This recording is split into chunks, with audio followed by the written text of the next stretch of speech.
In today's video, we'll be going over a rather twisted what-if tale if long-term Spider-Man villain, the Green Goblin, had acquired the iconic Infinity Gauntlet. Green Goblin has seen quite the fan renaissance since his return as the main villain in Spider-Man No Way Home, and man, it was good to see Willem Dafoe in the suit again, especially getting to see him Batista bomb Tom Holland through several floors. Best part of the movie. After all these years since his introduction as Green Goblin, he still remains one of the top movie villains in my opinion, just due to him being straight up chaotic evil. Dude is just bad for the sake of being bad, and I'm here for it. So just imagine the twisted mind of our green-clad gliding friend coming in possession of the one device that can rewrite all of reality as he sees fit. Well, that's going to be our story today. So without further ado, grab some turkey, sit back, relax, and enjoy the full twisted story on what if the Green Goblin had the Infinity Gauntlet. Who is he? Infinity Green Goblin, aka Norman Osborn, is a super-powered criminal mastermind from the depths of the Marvel Multiverse. He made his first appearance in the pages of What If Infinity Dark Reign #1 back in 2015. He comes from Earth 14154, but his origins were very similar to his main universe counterparts from Earth 616. Of course, things took a slight detour timeline-wise when the dude got his hands on one of the most powerful artifacts to exist, the iconic Infinity Gauntlet. The story actually begins way back in the past when our favorite wave-sporting baddie was just a little boy.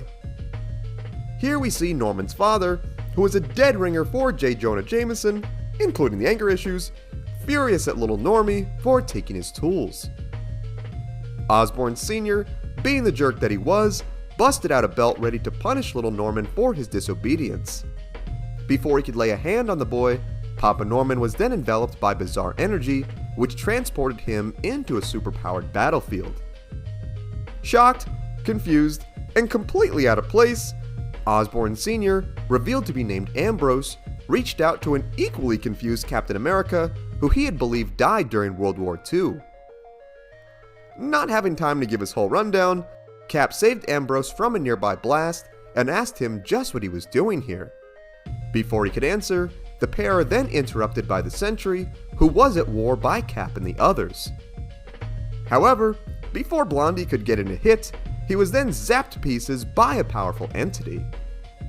The all-powerful being was then revealed to be Norman Osborn, armed with the Dark Avengers, and dripped out with a purple suit, green dress shirt, purple tie, the Infinity Gauntlet, and the tightest waves ever.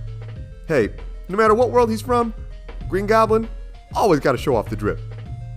Norman then orders his Dark Avengers to destroy Cap's Avengers, which results in the deaths of Vision and several others. Thor and the rest try to get the jump on Infinity Osborn, who then one-ups Thanos and turns all the heroes present to dust instead of half of them. Man sent them all back to formula. Norman's band of goth supers then asks why he didn't do that super move before, where he then tells them that it was a repeat of past events, and then snaps them all back to their supervillain lair. He then teleports his still very confused father into the middle of space, where they stood on an asteroid. He asked his suddenly adult son to explain himself and just what in the world was going on. The Goblin then tells his father that the little boy he had tormented all those years ago had risen above and now became ruler of the entire universe and all of reality. Weird flex, but okay bro. Ambrose then calls Norman out on this nonsense, not believing that his puny scaredy cat kid's son was capable of such actions. Little Goblin Jr. then teleports he and his father to New York City, which was now his full-on Goblin empire, complete with a throne and snacks for his lackeys. Ambrose then asks his son how he did all this, where Norman tells him that it was all due to the power of the Infinity Stones. He explains that he was able to get access to the most confidential files on Earth, where he was able to gather information and location of the Infinity Stones. He was then able to use his power, charisma, and overall insanity to rally a large number of Earth's supervillains together to locate the stones to achieve, as our boy Darth Sidious puts it, unlimited power. They then went throughout Earth and space to get the stones, even killing the likes of Doctor Strange and Black Panther. With all the stones gathered, Norman was then able to transform himself into his most menacing, and pretty awesome form yet, called the Goblin King, which he then used to brutally kill all of Earth's heroes and conquer the universe. Not gonna lie, that form of him is absolutely awesome. If Goblin strolled up like this in No Way Home, he's cleaning house. Sorry, Andrew Garfield and Tobey Maguire. I love you guys, but if this Goblin King is coming at y'all, you guys are kinda dead. Still not impressed with this galactic conquest, Ambrose asked Norman what else he has done with this power, declaring that Osborns were inventors, and what little Norman has made here was nothing but tyranny. Norman, of course, having an answer for this, shows off his most twisted invention yet, which was a time paradox of his long-term rival Spider-Man having to relive the death of Gwen Stacy over and over again until the end of time. Man, that's messed up. Guys, don't show this comic to any filmmakers, okay? Andrew Garfield Spidey, he's been through enough. He can't go through this again, let alone to the end of time. Green Goblin, thinking this was the greatest thing ever, then asked his dad if he thought this was awesome, only for Ambrose to call his son a monster for what he had done. Ambrose then tells Norman that he always knew there was something wrong with him and that he should have killed him when he was a baby. Before he could finish that obscenely dark sentence, Norman then snaps his father and brainwashes him into a mindless puppet, telling him how proud of him he was and all the murder that he had caused.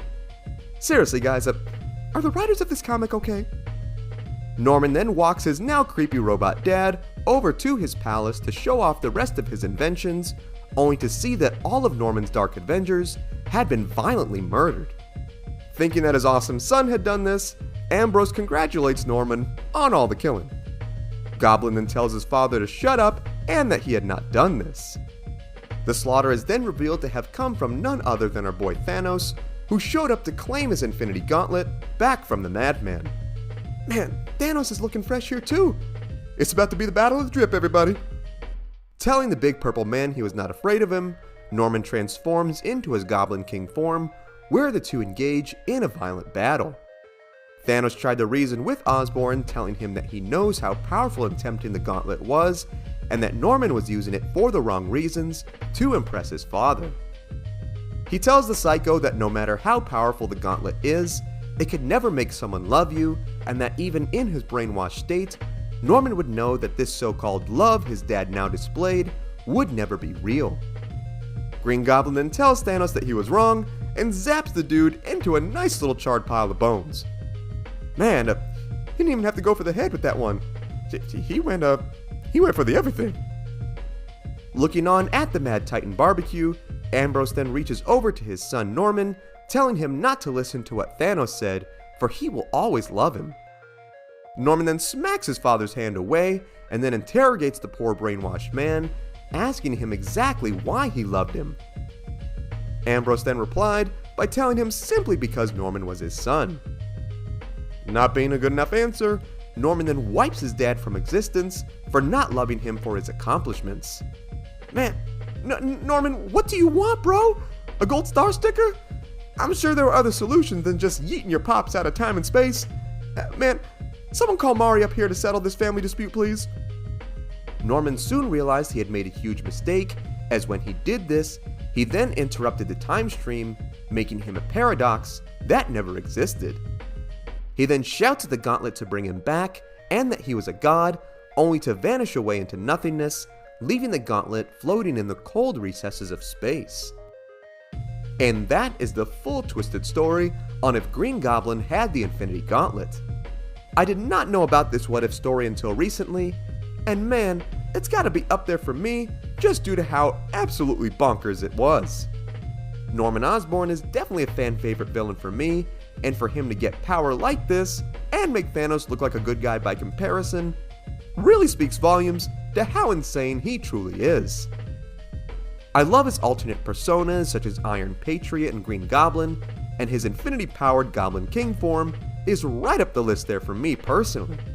It would be awesome to get to see some of these crazier what-if comics get an animated adaptation in an upcoming season of the show, and this is definitely one I would want to be on there. What I would love more than anything though is to know what you think. Did you know this what if story about the Green Goblin? Was there something I missed? What other comic stories should we cover? Sound off in the comments. Also be sure to give this video a like if you enjoyed today's content, subscribe to the channel, and tap the bell icon to be notified of all of our latest videos. If you enjoy the music in this channel, it is all made by my awesome friend Ognihs, and you could check out his other music in his Spotify link below. Also be sure to check out our brand new Patreon that we have made, also in the description below. Thank you so much for watching. Remember, you are awesome and loved, God bless, and I will see you in the next one.